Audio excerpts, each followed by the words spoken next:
Hello crows and non-crows alike, my name is Joe Mac, otherwise known as Support Crow, and today I want to theorize on potential new companions for the upcoming sequel.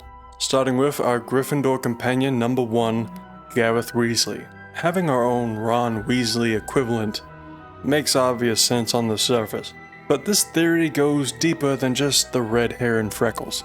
We've talked a little bit in the past about how the owls are a major part in magical education. I believe Gareth will pass most of his exams, especially in potions, but now he's got a bit of a problem, you see. Gareth wants to experiment with potion ingredients to make the next butterbeer, essentially, but his aunt, aka the deputy headmistress, wants him to follow a serious line of work. Were you calling me, Gareth? I was. After you helped me with that Fooper feather and potions, I reckoned you might be just the person I need. You see, I have an idea for a fizzing Wisby-inspired beverage, but I'm missing a key ingredient. You and your concoctions. I don't know how you come up with these things. It's a gift, truly.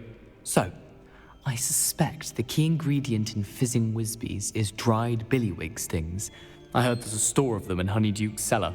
I'd get them myself, but my Aunt Matilda has her eye on me.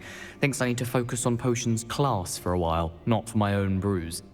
Once upon a time, when I was in high school, way too many years ago, I eventually had to meet with my guidance counselor and talk about my plans for the future.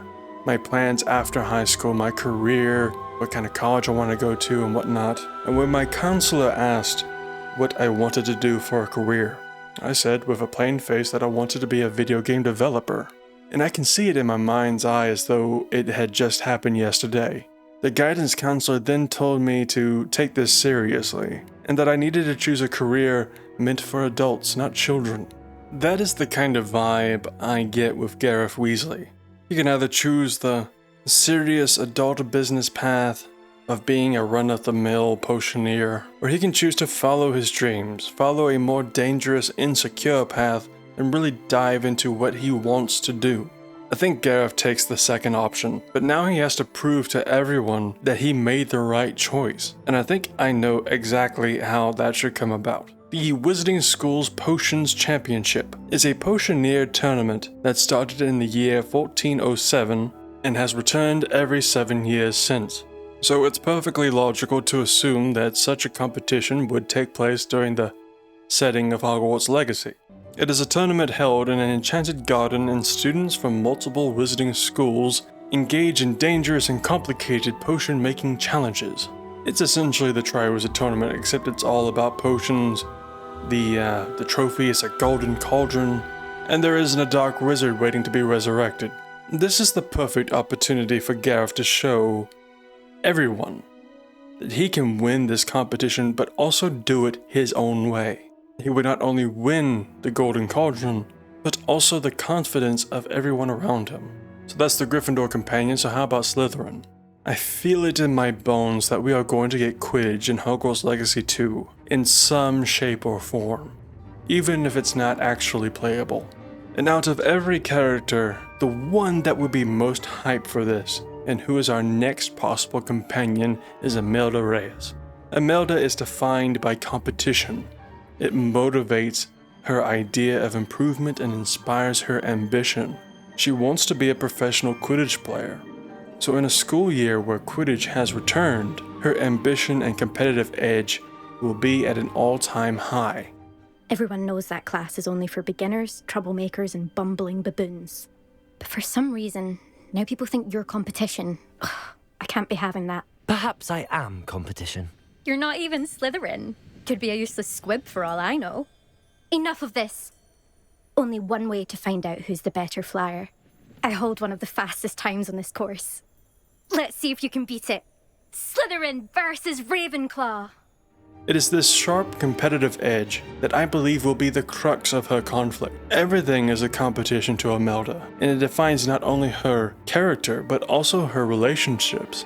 I believe her challenge will be to try and understand that everything does not have to be a competition, eventually having to make a choice between strengthening a bond with another character or embracing her ambition for the sake of a Quidditch career. You said your reputation for talent put some people out. Like whom? if you must know, I've had to deal with jealousy from members of my own house. When we were first years, Nerida Roberts and I spent loads of time on our brooms, pledged to fly every day.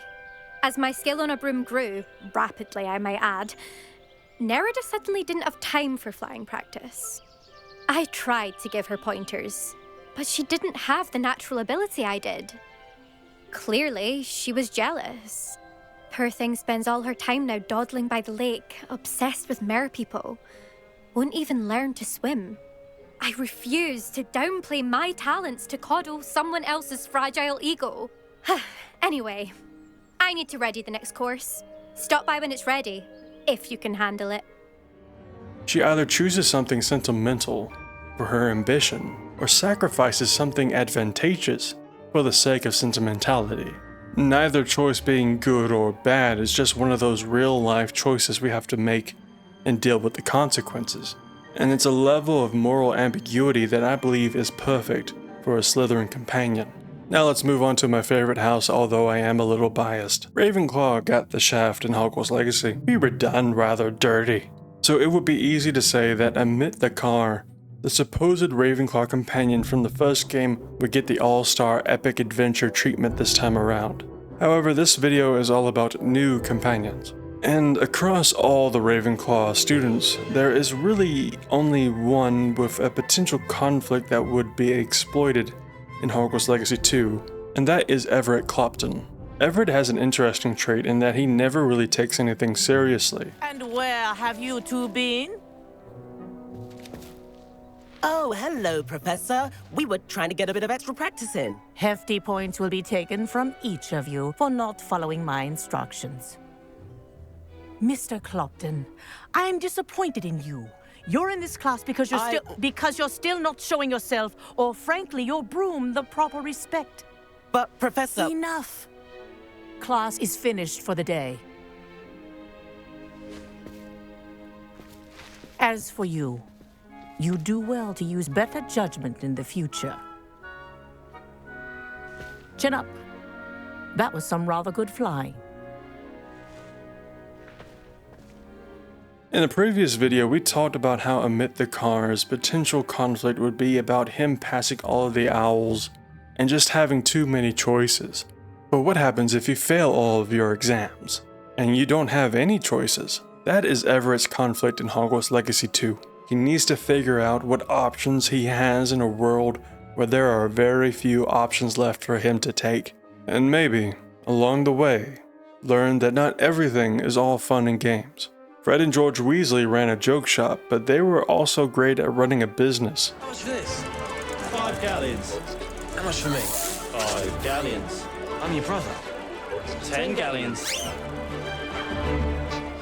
This is clearly something Everett Clopton has to learn the hard way. That even in the wizarding world full of chocolate frogs and dung bombs, sometimes you just have to be a grown-up. And last but not least, Hufflepuff. For the Hufflepuff squad, we have nobody. At first I thought about Adelaide Oakes. She's the Hufflepuff student whose uncle gets kidnapped by goblins, and through the quest we see an Easter egg for Hagrid's flying motorbike ride in Universal, but we also learn some interesting lore behind why Ranrock is the way he is.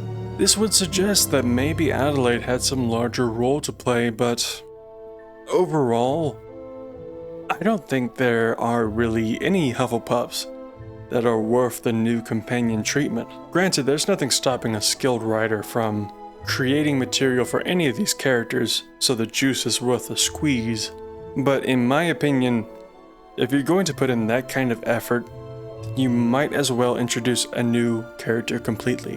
Which is why I believe that if we get a new Hufflepuff companion, then it would be an entirely new character.